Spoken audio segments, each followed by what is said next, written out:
কর্মী সভার সম্মানিত সভাপতি জনাব জাহাঙ্গীর আলম, উপস্থিত আছেন কুষ্টিয়া জেলা শ্রমিক দলের সম্মানিত সভাপতি মোখলেসুর রহমান, বিশেষ অতিথি হিসাবে উপস্থিত আছেন কুষ্টিয়া জেলা শ্রমিক দলের সম্মানিত মিজানুর রহমান রঞ্জু ভাই,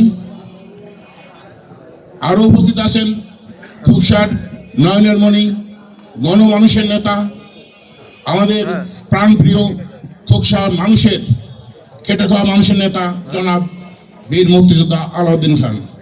আরও উপস্থিত আছেন আমাদের কুষ্টিয়া জেলার আহ্বায়ক কমিটির সম্মানিত সভাপতি বীর মুক্তিযোদ্ধা জনাব রশিদ রাজা বাজু। আরও সামনে এবং আমাদের মঞ্চে উপস্থিত আছেন বিভিন্ন নেতা এবং কর্মী ভাইরা। আসসালামু আলাইকুম। বিএনপির ইতিহাসে প্রতিটা অধ্যায় জড়িয়ে আছে ত্যাগ, সাহস আর সংগ্রামের অমর গাথা।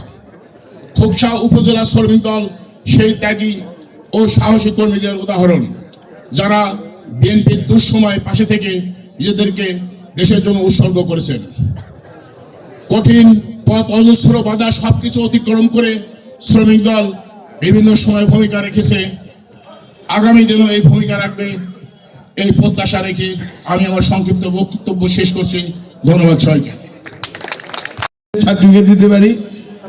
সাধারণ সম্পাদক মিজানুর রহমান মঞ্জু ভাই, উপস্থিত আছে শ্রমিক দলের সভাপতি এবং আজকের এই অনুষ্ঠানের বিশেষ অতিথি, যার নেতৃত্বে খোকসা স্বাধীন হয়েছিল, যার নেতৃত্বে খোকসা হানাদার বাহিনী থেকে মুক্ত হয়েছিল, সেই বীর মুক্তিযোদ্ধা জনাব আলাউদ্দিন খান, আমার শ্রদ্ধেয় নানা।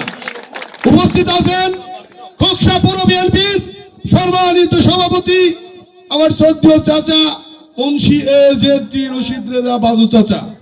উপস্থিত আছে এই খোকসা থানার শ্রমিক দলের সকল পর্যায়ের নেতৃবৃন্দ। আমাকে তো দুটো কথা বলতে হবে, এই শ্রমিক দল খোকসা থেকে প্রতিষ্ঠিত করেছে হয়তো আপনারা সবাই জানেন। অনেকেই পকেট কমিটি করেছে, জমা দিয়েছে, তার প্রতিফলন হিসেবে আমিও কমিটি নিয়ে যে আমার শ্রমিক দলের সভাপতি সাধারণ সম্পাদককে আমি দিয়ে আসছি, কারণ ওনারা দিয়েছেন বলে আমরা দিয়েছি জাস্ট কাউন্টার, কিন্তু ওনাদের আসলে কোনো শ্রমিক নাই। ওনারা একটা ঘোলা দলে মাছ শিকার করতে চেয়েছিল কিন্তু পারেনি। আসলে শ্রমিক কারা এটা আপনারাও জানেন, আমরাও জানি, খোকসাবাসী জানে। আমি শ্রমিকদের উদ্দেশ্যে দুটো কথা বলতে হয়। বাংলাদেশের রেভিডেন্টের যে 30% যেটা অর্থনৈতিক বাজেটে যোগ হয় সেটা শ্রমিকদের অর্থ। কৃষি সেক্টর ডেভেলপার যত কর্মকাণ্ড আছে সেখানে শ্রমিক ছাড়া কিন্তু কিছুই হয় না।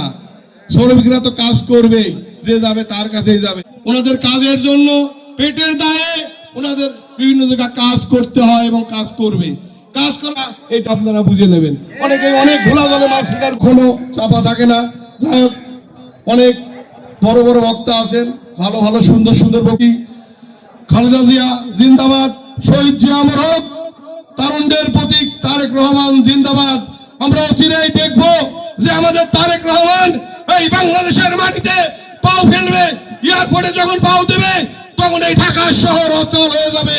আমরা সেই দিনের অপেক্ষায় আছি, আমরা সেই দিন অতীতেই দেখতে পারবো ইনশাল্লাহ। এই ডিসেম্বর মাসেই আমরা দেখব। খোদা হাফেজ, ভালো থাকেন সবাই, ধন্যবাদ।